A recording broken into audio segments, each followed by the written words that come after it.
नमस्कार, बहुत स्वागत है आप सभी का। मैं हूं आपके साथ करिश्मा। देश में एक बार फिर खतरे की घंटी बजने लगी है। कोरोना के नए स्ट्रेन का शिकार होने वाले मरीजों की संख्या अब लगातार बढ़ती जा रही है। कयास ये लगाया जा रहा है कि देश में एक बार फिर से लॉकडाउन लग सकता है और इस ओर सरकार मजबूर भी दिखाई दे रही है। मध्य प्रदेश के महाराष्ट्र से सटे जिलों में क्यों बढ़ा दी एमपी में सरकार और प्रशासन की टेंशन?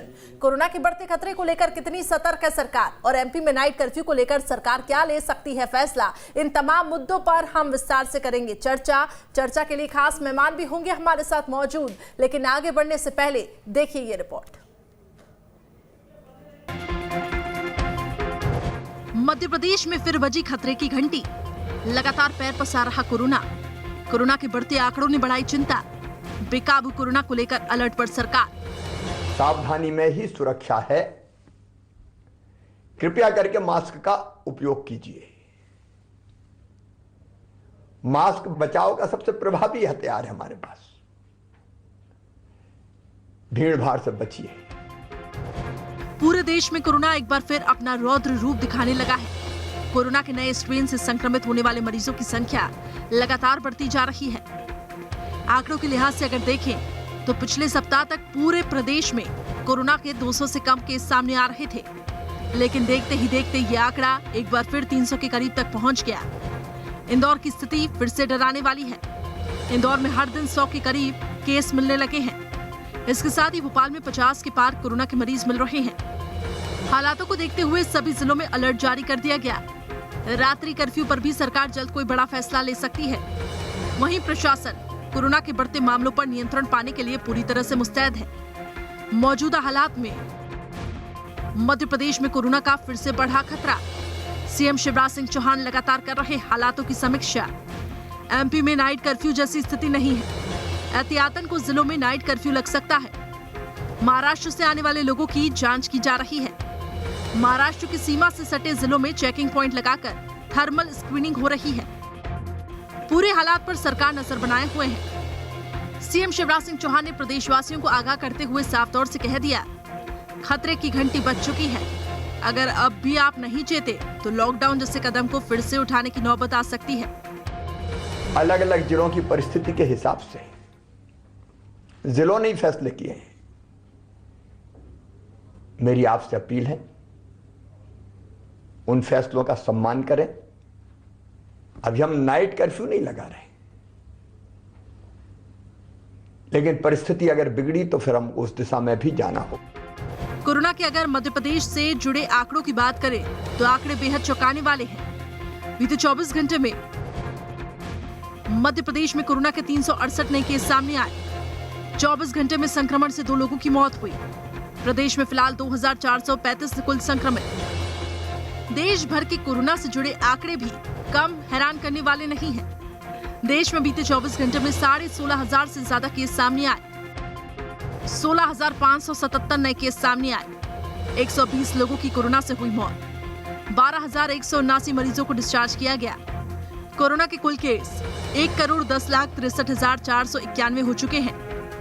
कोरोना से अब तक 1,56,825 लोग जान गंवा चुके हैं।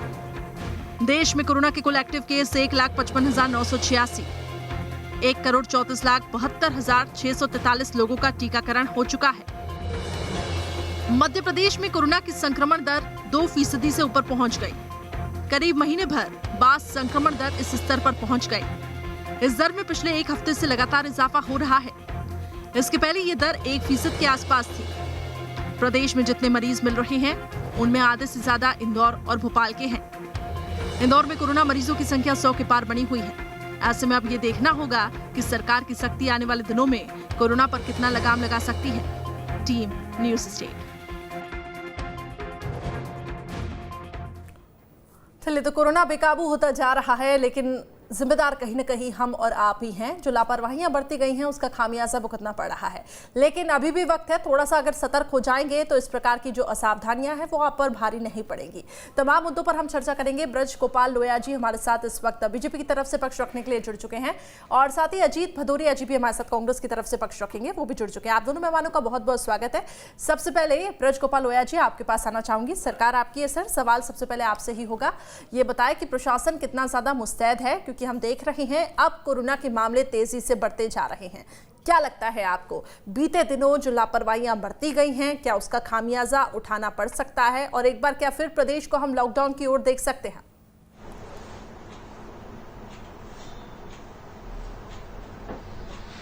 करिश्मा जी, देखिए, मैं दो बातें आपको बताऊं। जहां तक सरकार के सक्रिय होने का सवाल है और सतर्क रहने का सवाल है, जैसे ही महाराष्ट्र और केरला में संख्या बढ़ी, मध्य प्रदेश की सरकार एक्टिव मोड में आ गई और जो बेहतर प्रबंधन के निर्णय माननीय मुख्यमंत्री जी के नेतृत्व में मध्य प्रदेश सरकार ने किए हैं, वो बेहतर मध्य प्रदेश के लिए किए हैं कि हमें किसी भी तरह कोरोना से जो हमने लड़ाई जीती है पिछले 10-11 महीनों में, ऐसा ना हो कि कहीं हम अंतिम दौर में उसमें पिछड़ जाएं। दूसरी बात यह भी है कि हमें मध्य प्रदेश को लॉकडाउन की तरफ या कर्फ्यू की तरफ ले जाने के बजाय सतर्कता से हम किस तरह इसको नियंत्रित कर सकते हैं, इस पर ध्यान देना है। खासतौर से ध्यान इसलिए देना है महाराष्ट्र से आए लोगों पर, क्योंकि महाराष्ट्र में कोरोना का संक्रमण दर बहुत अधिक है, लगभग 7% तक है, और जो देश भर में 16,000 जो मरीज पॉजिटिव पाए जा रहे हैं, उनमें 8,000 9,000 ये संख्या महाराष्ट्र से आ रही है। इसलिए सरकार ने ये निर्णय लिया है कि महाराष्ट्र से आने वाले प्रत्येक व्यक्ति की हम स्क्रीनिंग करने का काम करेंगे। और ये भी निर्णय सरकार ने किया है कि कहीं यदि आंशिक लॉकडाउन या नाइट कर्फ्यू कुछ भी लगाना पड़ेगा तो उसको लगाएंगे, परंतु उसका निर्णय मध्य प्रदेश की सरकार करेगी। जिलों के स्तर पर यह निर्णय नहीं होगा, परंतु जो कड़ाई से पालन है वो पालन कलेक्टर सुनिश्चित कराएंगे। ये माननीय मुख्यमंत्री जी का स्पष्ट निर्देश है और वे निरंतर प्रतिदिन इसकी समीक्षा कर रहे हैं कि मध्य प्रदेश। क्या हम ये माने कि इसके लिए अब सरकार की तरफ से जागरूकता अभियान चलाया जाएगा? क्योंकि हम देख रहे हैं कि लोग अभी जागरूक नहीं है, कोरोना को बहुत हल्के में लेने लगे हैं, मास्क नहीं लगा रहे हैं, लापरवाहियां बढ़ती जा रही हैं। निश्चित तौर पर सरकार के लिए ये चुनौतीपूर्ण काम है।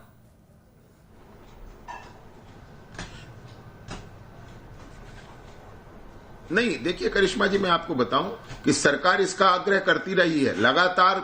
जितने भी मीडिया है, जितने तरह का है, चाहे वो टीवी है, अखबार है, सोशल मीडिया है, इन सब में सरकार ये अपील निरंतर करती रही है कि अभी कोरोना गया नहीं है, कोरोना नियंत्रित हुआ है, और कोरोना जब तक नहीं जाएगा तब तक आपको सतर्कता बरतनी है, मास्क लगाना है, सैनिटाइज रखना है, ये हो रहा है। परंतु कहीं ना कहीं जब संख्याएं बहुत कम घटी और खासतौर से मृत्यु दर बहुत घटी और रिकवरी रेट बहुत बढ़ गया, 97.5% हो गया, तो इसके कारण लोगों में अवेयरनेस की कमी आई और जिस कमी का नुकसान आज देश उठा रहा है। और उसमें एक चीज और आई, जो नया स्ट्रेन आया है वो पहले स्ट्रेन के मुकाबले ज्यादा संक्रामक है, उसका संक्रमण तेजी से फैलता है, परंतु वो घातक कम है। और यही जो चिंता है वो मध्य प्रदेश की सरकार की है कि क्योंकि जो नया स्ट्रेन है वो ज्यादा संक्रामक है, तो कहीं ऐसा ना हो कि हमारी कोई गलती, हमारी कोई चूक, चाहे वो जनता के स्तर पर हो चाहे सरकार के स्तर पर हो, ऐसी कोई चूक नहीं होना चाहिए कि हम उस में फिर चले जाएं जो स्थिति आज महाराष्ट्र और केरल। आपके पास लौटूंगी आपके पास। दीप्ति मेरे सहयोगी भोपाल से लाइव जुड़ चुके हैं। दीप्ति, सरकार लगातार अपील कर रही है, तो सरकार की अपील का असर दिखाई दे रहा है। ब्रज गोपाल लोहिया जी का यहाँ पे ये कहना है कि सरकार ने अपनी तरफ से पूरे इंतजाम यहाँ पे किए हुए हैं और मीडिया चैनल के माध्यम से, और सरकार खुद सामने आ रही है। हमने मुख्यमंत्री शिवराज सिंह चौहान का भी संबोधन को सुना। लगातार वो प्रदेशवासियों से अपील कर रही हैं, लेकिन क्या उस अपील का जमीनी स्तर पर असर दिखाई दे रहा है?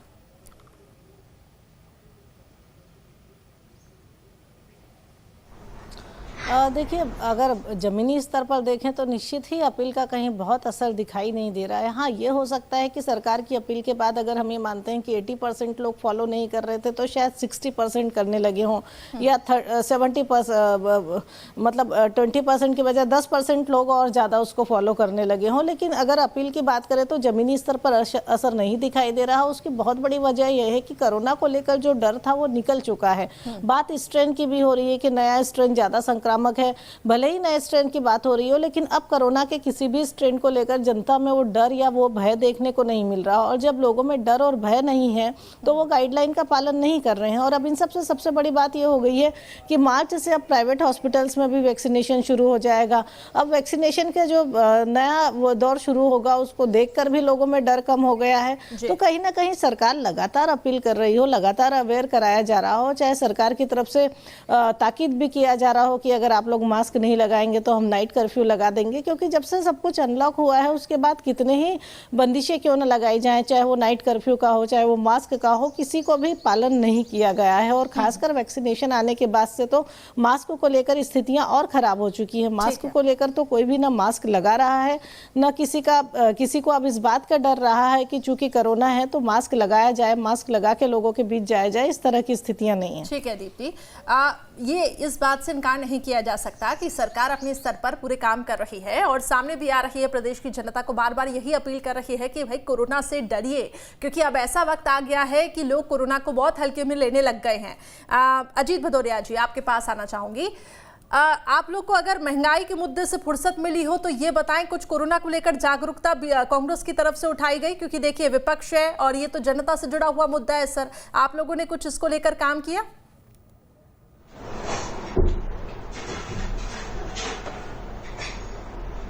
बिल्कुल आदरणीय करिश्मा जी, ये बड़ा दुखद विषय है कि प्रशासनिक लापरवाही, चाहे वो केंद्र की सरकार की रही हो या राज्य की सरकार की रही हो, मैं विशेष रूप से इसमें केंद्र की सरकार को ज्यादा दोषी मानता हूं, क्योंकि उन्होंने गाइडलाइन को जिस तरीके से शिथिल किया है अंतिम दौर में जब कोरोना को खत्म करने का समय आ गया था, उससे ये लगातार लापरवाहियां बढ़ती गई और राजनीतिक स्वार्थ पूर्ति के कारण स्वयं जिनके ऊपर जिम्मेदारी थी देश में कोरोना और गाइडलाइन का पालन करने के लिए, वो अपनी राजनीतिक स्वार्थ पूर्ति के चलते उन्होंने कोरोना गाइडलाइन का खुलेआम उल्लंघन किया राज्यों में, उसी के परिणाम स्वरूप जिम्मेदारी कांग्रेस की नहीं है क्या?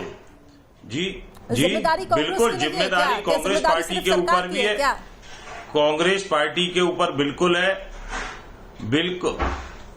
बिल्कुल कांग्रेस के ऊपर है। मजबूत विपक्ष, जिम्मेदार विपक्ष होने की वजह से करिश्मा जी आपकी पार्टी की पूर्णता जिम्मेदारी, जिस तरीके से भारतीय जनता पार्टी की चाहे केंद्र की सरकार हो या राज्य की सरकार हो, इन्होंने आपदा में जिस तरीके से लूट को अवसर बनाया है, उसे अब आने वाले समय में इनको बख्शना पड़ेगा। इन्होंने कोरोना काल में ही हजारों ट्रांसफर कर दिए, स्थानांतरण कर दिए। आप देखिए कोरोना, बीजेपी की नाकामियों को मत गिनाइए ना, आप इतना बताइए आपने अपनी ओर से क्या प्रयास किए, कांग्रेस ने क्या प्रयास किया। मैं बीजेपी की नाकामियों को सुनने के लिए नहीं आई हूँ, उस पर भी मैं आऊंगी और मैं लगातार सवाल भी कर रही हूँ।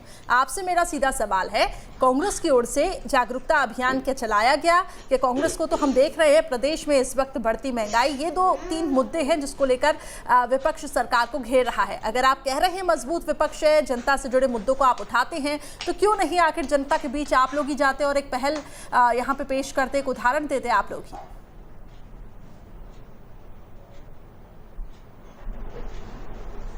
किसने कहा कि कांग्रेस पार्टी नहीं गई कोरोना काल में? जी। आप कोरोना काल में उठा के देख लीजिए, चाहे वो मजदूरों का पैदल यात्रा हो, उसमें कांग्रेस पार्टी ने मदद की, उनकी सहायता प्रदान की और हजारों लाखों मरीज की लोगों की, मजदूरों की पूरे देश में मदद की। आज जो मध्य प्रदेश में कोरोना का घोटाला, कोरोना के नाम पे जो सरकार ने घोटाला किया, वो विपक्ष के मजबूत सदस्यों के, विधानसभा के सदस्यों के जवाब के फलस्वरूप ही सामने आया है प्रदेश की जनता के बाद। 173 करोड़ रुपए 8 प्राइवेट अस्पतालों को दे दिए, जिसमें 125 करोड़ केवल 2 अस्पतालों को।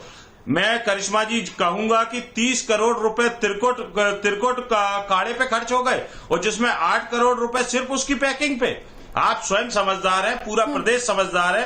ये चीज बताइए, 30 करोड़ का काढ़ा पैक करवाने में 8 करोड़ रुपए कैसे खर्च हो जाएंगे? एक जरा सी पन्नी में तो काढ़ा पैक करने के 8 करोड़ रुपए खर्च कैसे हो गए, जबकि उसकी 30 करोड़ की लागत आई थी। ले लेते ना ब्रजगोपाल लोया जी। तो ये सब चीजें कांग्रेस पार्टी ने जिम्मेदार विपक्ष के नाते विधानसभा में लगाया तो प्रदेश के सामने आया और कांग्रेस पार्टी जिम्मेदार। करिश्मा जी, ये कांग्रेस के प्रवक्ता जी कभी आपके प्रश्न का जवाब नहीं देंगे, तो ये सरकार कभी भी आपके वाले समय में भी घोटाले करती रही। आपका प्रश्न ये है कि कांग्रेस अपनी जिम्मेदारी मान रही है या नहीं मान रही है, ये कभी इसका जवाब नहीं देंगे। ये केवल अनर्गल बातें करेंगे, कभी इस बात का जवाब नहीं देंगे कि बिल्कुल मान रही है, बिल्कुल मान रही है। कांग्रेस पार्टी अपनी जिम्मेदारी मान रही है। कांग्रेस पार्टी ने, आदरणीय मेरे भाई लोया जी, कांग्रेस पार्टी ने ही प्रश्न लगाया, इसलिए आपकी सरकार के ये अजीत जी जब आप रुक जाएं तब बता देना, मैं बोलना शुरू करूंगा। घोटाला सामने बताएं जबलपुर के इस वक्त कैसे हालात बने हुए हैं? जबलपुर में सरकार की ओर से, विपक्ष की ओर से क्या जागरूकता अभियान चलाया जा रहा है?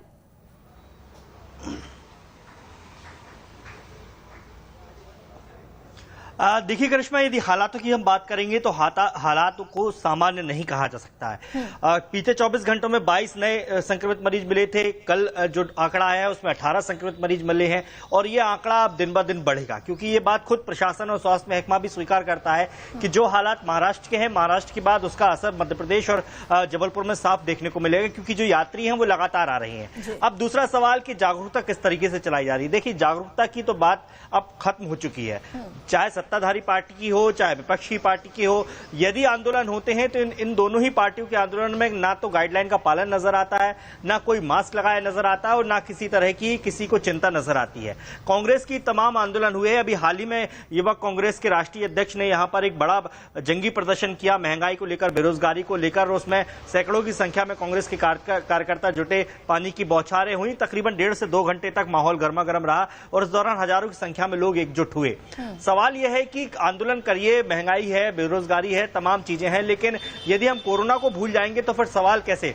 आपने आंदोलन किया, आपके आंदोलन का असर आम आदमी पर पड़ा। आम आदमी सीधा कहता है कि जब उन्हें कोई फर्क नहीं पड़ता है तो फिर हम गाइडलाइन का पालन क्यों करें? हम क्यों बंदिशों में जिए? हम क्यों मास्क लगाएं? हम क्यों सोशल डिस्टेंसिंग का पालन करें, जब हमारी राजनीतिक पार्टियां ही इस तरह के आंदोलन करके उन तमाम गाइडलाइनों को तोड़ देती हैं? तो जागरूकता की जरूरत है, जागरूकता के साथ साथ सख्ती की भी जरूरत है। जो सख्ती हमने लॉकडाउन के समय देखी थी शासन प्रशासन की, उसी सख्ती की थोड़ी कहा जाता है कि 2 गज की दूरी, मास्क है जरूरी। अजीत भदौरिया जी, आपके पास आऊंगी। इतने वक्त से हमने देखा है कांग्रेस जब प्रदर्शन करती है तो न 2 गज की दूरी दिखती है, न कोई मास्क पहने हुए दिखाई देता है। ये सवाल मैं ब्रज गोपाल लोया जी के पास भी लेके जाऊंगी। नहीं, पहले आप मेरे सवाल का जवाब दीजिए। आप जनप्रतिनिधि हैं सर, जनता आपको देखती है, लेकिन क्या आपको लगता है कि जो विधायक सदन तक भी हमने देखा कि सदन तक जो विधायक पहुंचे उन्होंने न मास्क लगाया था, न सोशल डिस्टेंसिंग का पालन किया था, फिर आप कैसे जनता से उम्मीद लगा सकते हैं कि वो भी कोविड गाइडलाइन का सख्ती के साथ पालन करें और सीधा फिर आप केंद्र सरकार को दोष देते हैं? पहले आप अपने विधायकों को भी तो देखिए, उनको भी तो समझाइए।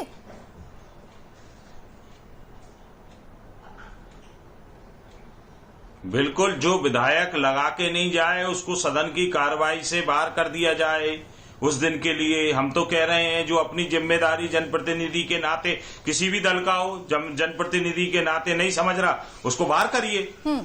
आप सदन की कार्रवाई में क्यों घुसने दे रहे हैं? आप बाहर कर दीजिए उसको। परंतु दूसरी चीज भी है, दूसरा पहलू है। आपके जबलपुर के संवाददाता ने बताया कि युवक कांग्रेस के राष्ट्रीय अध्यक्ष का कार्यक्रम हुआ। आप बताइए कि पिछले समय से लेके जो राज्य शासन का आदेश है गृह मंत्रालय के, सारी गाइडलाइनों को शिथिल कर दिया गया। आपको ग्वालियर व्यापार मेला लगवाना था, रात का आपने जो गाइडलाइन थी रात की कोरोना की, उसको 1 दिन पहले आपने शिथिल कर दिया। अरे अब गाइडलाइन बची कहां प्रदेश में? आधिकारिक रूप से कहां गाइडलाइन बची? मैं तो कह रहा हूं कोई भी गाइडलाइन का उल्लंघन करे, चाहे युवक कांग्रेस का राष्ट्रीय अध्यक्ष हो या प्रदेश अध्यक्ष हो, उसके खिलाफ प्रकरण दर्ज करिए। चलिए ठीक है, ये आपने अच्छी बात कही, जिम्मेदारी, ये आपने अच्छी बात कही और यहाँ आपने थोड़ी सी जिम्मेदारी वाली बात कही। ब्रज गोपाल लोया जी, आपके पास आना चाहूंगी। कई ऐसे लोग हैं सर, आपकी ही पार्टी के कुछ नेता ऐसे हैं, मैं व्यक्तिगत नहीं चाहूंगी, लेकिन आप खुद समझिए, जब आप लोग ही एक उदाहरण पेश नहीं करेंगे जनता के सामने, आप लोग ही मास्क नहीं लगाएंगे तो कैसे फिर जनता मास्क लगाएगी? मास्क लगाने में जब हमने देखा सदन तक कुछ लोग पहुंचे तो उनका ये कहना कि उनका दम घुटता है और अलग अलग तरीके के वो तर्क देने लगे। ऐसे तर्क तो जनता भी दे सकती है, फिर आप कैसे उम्मीद कर सकते हैं प्रदेशवासियों को कि वो मास्क लगा के और कोविड गाइडलाइन का सख्ती के साथ पालन करें?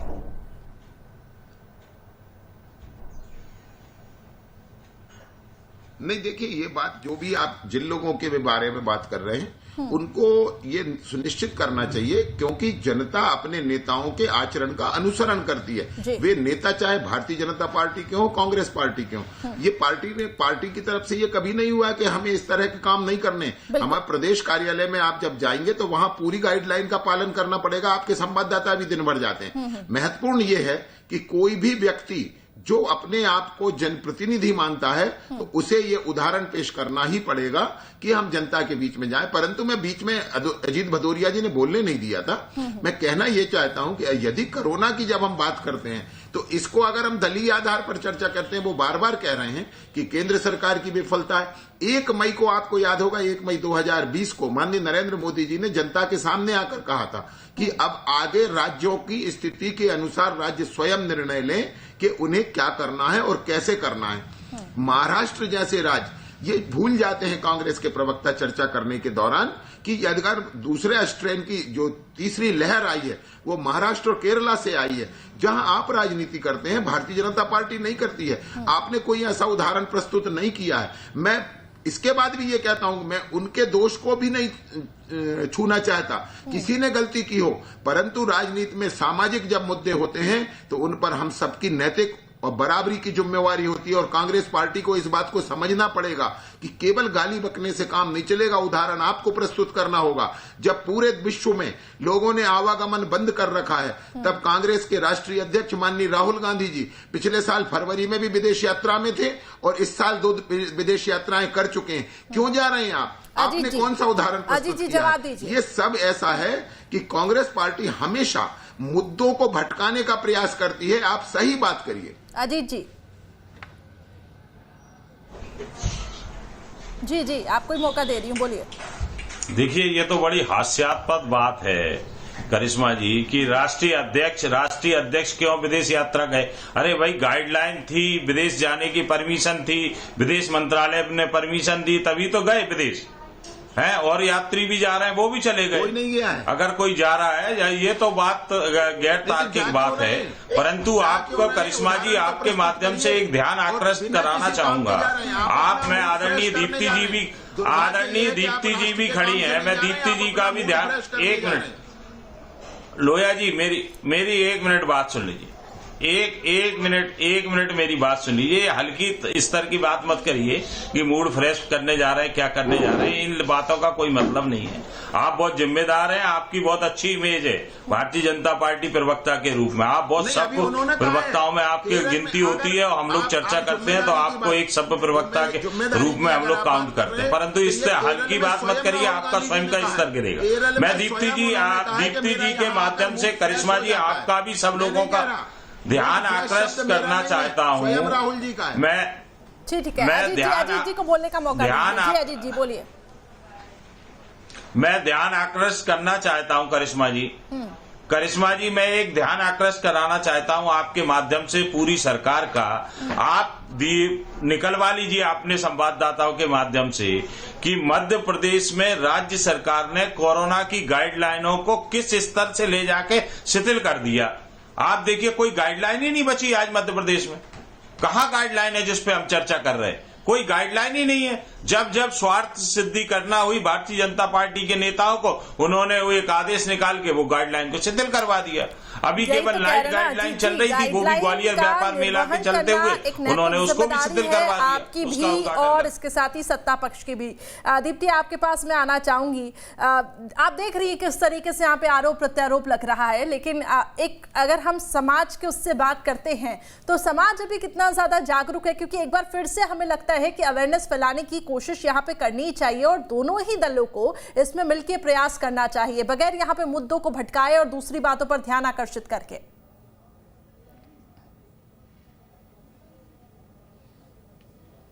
देखिए करिश्मा, समाज की जागरूकता की बात है तो आज भी शायद इस तरह की स्थितियां फैमिलीज़ में हैं कि बिना काम के जो लोग ज़रूरत नहीं है वो लोग घर से नहीं निकलते हैं। बच्चों को आज भी प्रोटेक्ट रखा जा रहा है, परिवार के बुजुर्ग और बड़ों को प्रोटेक्ट रखा जा रहा है। लेकिन कहीं ना कहीं जो लोग काम के लिए निकल चुके हैं, बल्कि ये कह सकते हैं कि जिन लोगों को बहुत आदत है घूमने फिरने की या पार्टियों की, या फिर जो लोग मजबूरी के लिए या रोजी रोटी के लिए काम पर निकल चुके हैं, उनके बीच में तो अब किसी भी तरह का कोई गाइडलाइन नहीं बचा। कोरोना का कोई गाइडलाइन का फॉलोअप नहीं हो रहा है। और घरों की बात है तो व्यक्ति विशेष जो खुद की केयर करना चाह रहे हैं या खुद को इस तरह के इन्फेक्शन से बचाना चाह रहे हैं वो अपनी केयर कर रहे हैं। लेकिन अगर समाज की पूरे की जागरूकता की बात करें तो वो स्थितियां अब नहीं रही, क्योंकि धार्मिक आयोजन भी बड़े जोर शोर से होने लगे हैं। राजनीतिक आयोजनों में तो उपचुनाव भी हो चुके हैं और नगरीय निकाय चुनाव भी होने वाले हैं। साथ ही स्कूल भी जो है 9 to 12 तक स्कूल भी जो है क्लासेस चालू हो रही हैं।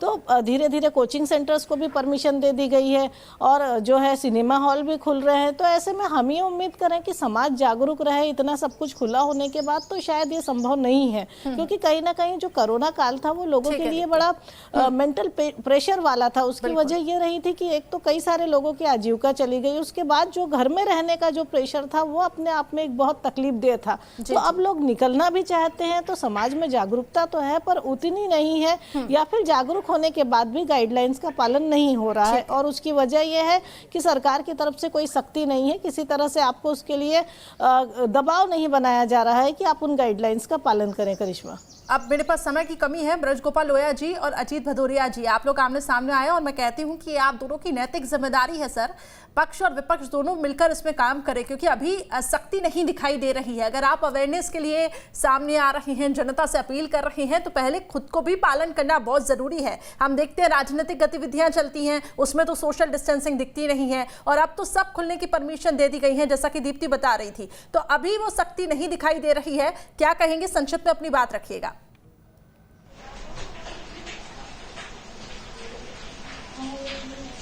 देखिए, मैं आपकी बात से पूर्णतः सहमत हूँ, दीप्ति जी की बात से सहमत हूँ कि जब पूरे मार्केट खोल दिया जाएगा, सारे संस्थान खोल दिए जाएंगे, तो इंसान के मन में गाइडलाइन का पालन करने का भय जो था वो खत्म हो जाएगा, स्वतः ही समाप्त हो जाए। परंतु नैतिक जिम्मेदारी इंसान की उतनी है जितनी सरकार की भी है। सरकार को चाहिए कि बिना भेदभाव के, एक तो कोरोना के नाम पे भ्रष्टाचार बंद कर दे। ठीक है, माफी के साथ रोकना चाहूंगी सर, समय की कमी यहाँ पे है। बहुत बहुत शुक्रिया आप दोनों का हमारे साथ जुड़ने के लिए। साथ ही दीप्ति बहुत बहुत शुक्रिया, और दुर्गेश मेरे सहयोगी जुड़े हुए थे जबलपुर से, बहुत बहुत शुक्रिया दुर्गेश मेरे साथ जुड़ने के लिए।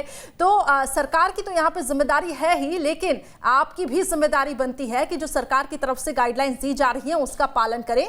2 गज की दूरी, मास्क जरूरी, इस गाइडलाइन का पालन जरूर करें। रुकते हैं एक छोटे से ब्रेक के लिए, फौरन हाजिर होंगे।